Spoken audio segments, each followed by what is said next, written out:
La farmacéutica Moderna anunció que su vacuna es efectiva contra las nuevas variantes de COVID-19 identificadas por primera vez en Reino Unido y Sudáfrica. Sin embargo, la compañía dijo que está trabajando en una vacuna de refuerzo contra la variante sudafricana en la que se produjo una respuesta inmune más débil. El presidente de México, Andrés Manuel López Obrador, se encuentra bajo tratamiento médico tras dar positivo por coronavirus. El mandatario de 67 años reportó síntomas leves, pero preocupa a los expertos por su historial de problemas cardíacos. El contagio se produjo en la semana más letal de la pandemia para México, que ya roza los 150,000 muertos. Se cumple el 10º aniversario del inicio de la Revolución Egipcia, parte de la primavera árabe que sacó del poder a Hosni Mubarak. A 10 años de las masivas movilizaciones, el país vive bajo la sombra del gobierno militar de Abdel Fattah al-Sisi, que llegó al poder tras el golpe de Estado en 2013. Tenemos información desde El Cairo. Feliz inicio de semana y bienvenidos a un nuevo informativo de France 24. Los saluda Andrés Mesa Muñoz. El laboratorio estadounidense Moderna indicó que su vacuna contra el COVID-19 es efectiva contra las variantes británica y sudafricana del virus. No obstante, los responsables de la farmacéutica señalaron que usarán un refuerzo del fármaco en ensayo preclínico para determinar si sería mayor la efectividad para producir anticuerpos contra la variante sudafricana y futuras variantes. Por su parte, el laboratorio estadounidense Merck anunció que frenó el desarrollo de 2 vacunas anti-COVID. Creemos que es imperativo ser proactivos a medida que el virus evoluciona. Estamos promoviendo una candidata de refuerzo contra la variante identificada por primera vez en la República de Sudáfrica para determinar si será más efectivo aumentar los títulos contra esta y posibles variantes futuras. El presidente mexicano Andrés Manuel López Obrador dio positivo por COVID-19, mientras su país, uno de los más afectados del mundo por la pandemia, afronta una segunda ola de la enfermedad que deja en la nación más de 1,7 millones de contagios y cerca de 150,000 muertos. Un vistazo a la gestión de la pandemia de López Obrador en el siguiente informe de Natalia Plazas. Es uno más de los 1,7 millones de mexicanos contagiados. El presidente del país, Andrés Manuel López Obrador, dio positivo por coronavirus. El mandatario ha sido fuertemente criticado por la gestión que ha hecho de la pandemia de coronavirus en el país. Desde el inicio de la emergencia minimizó su impacto. Siento que no vamos a tener problemas mayores. Y mientras otros países de la región imponían restricciones, su administración se resistía.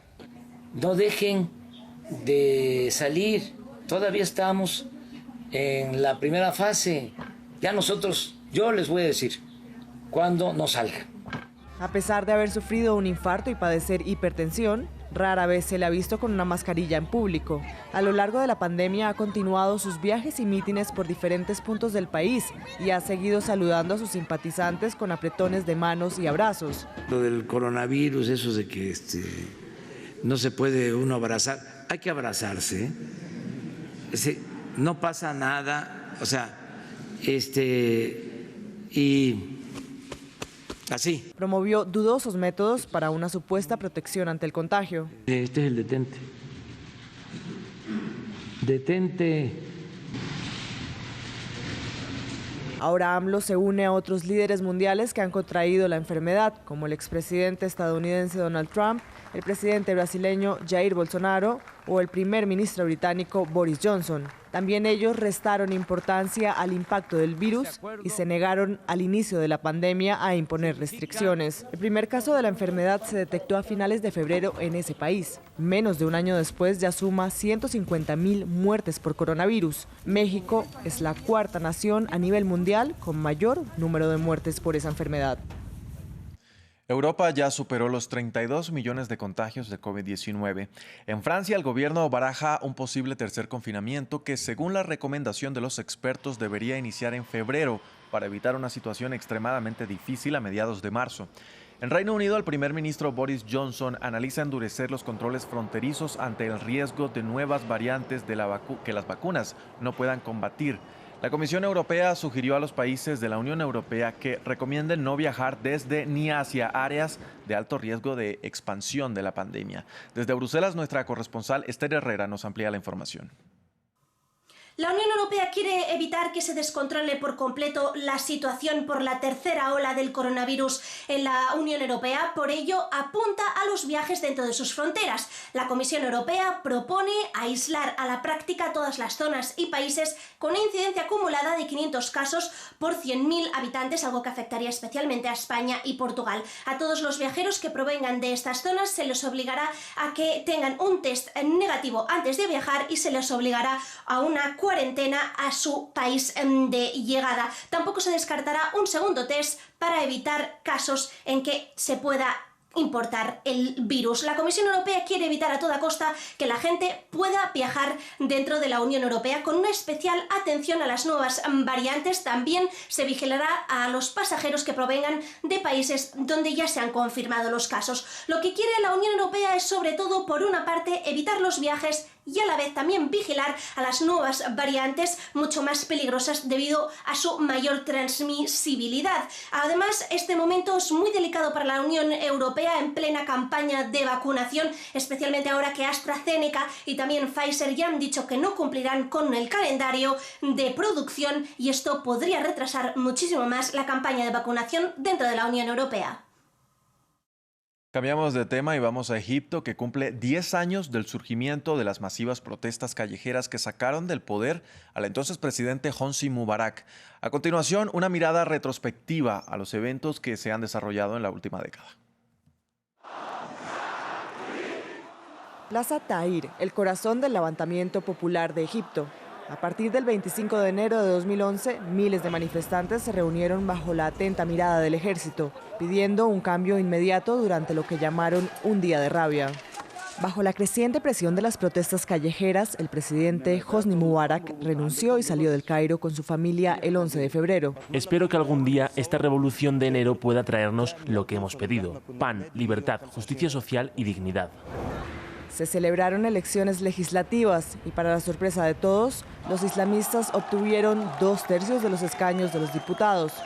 En un punto de inflexión histórico, el candidato de los hermanos musulmanes, Mohamed Morsi, se convirtió en el primer presidente elegido democráticamente. Morsi prestó juramento el 30 de junio de 2012, solo unas semanas después del juicio sin precedentes de Mubarak. Pero este breve experimento de democracia terminó en julio de 2013, con el derrocamiento y arresto de Morsi. A pesar de las protestas en las calles, un nuevo régimen autoritario respaldado por el ejército tomó el control en mayo de 2014. Con el 97% de los votos, el exministro de Defensa, el general Abdel Fattah al-Sisi, fue elegido presidente. El Parlamento adoptó rápidamente una nueva constitución que fortalecía los poderes del ejército. Un al-Sisi envalentonado lanzó una feroz campaña para reprimir las voces disidentes. Las ONG denunciaron violaciones a los derechos humanos tras la detención de miles de partidarios de Morsi. Una década después de la revolución, a pesar de una mejora en la economía, las ambiciones democráticas de Egipto aún no se han cumplido, pero su economía ha recibido un impulso. La justicia ugandesa ordenó que el cantante y activista Bobi Wine sea liberado de su arresto domiciliario. El Tribunal Superior de Kampala pidió a las fuerzas de seguridad que se retiren de la residencia del que también fue candidato a la presidencia en las elecciones del pasado 14 de enero. Desde entonces, Wine no ha podido salir de su casa, desde donde ha instado a sus seguidores a protestar contra el resultado de los comicios. Tras la reciente orden del juez, el cantante denunció que los agentes todavía rodean su domicilio. Vamos a China, donde las autoridades informaron que encontraron los restos de 9 de los 22 mineros que habían quedado atrapados tras una explosión en una mina en la provincia de Shandong el pasado 10 de enero. Ayer, 11 de ellos fueron rescatados sanos y salvos, y ya se había confirmado la muerte de uno de los miembros del grupo. Con este nuevo hallazgo se eleva a 10 el número de fallecidos y aún se desconoce el paradero y la suerte de uno de los mineros. Hasta aquí este informativo de France 24, pero recuerden que pueden seguir la actualización de nuestras noticias en nuestra página web www.france24.com. Quédense con nosotros.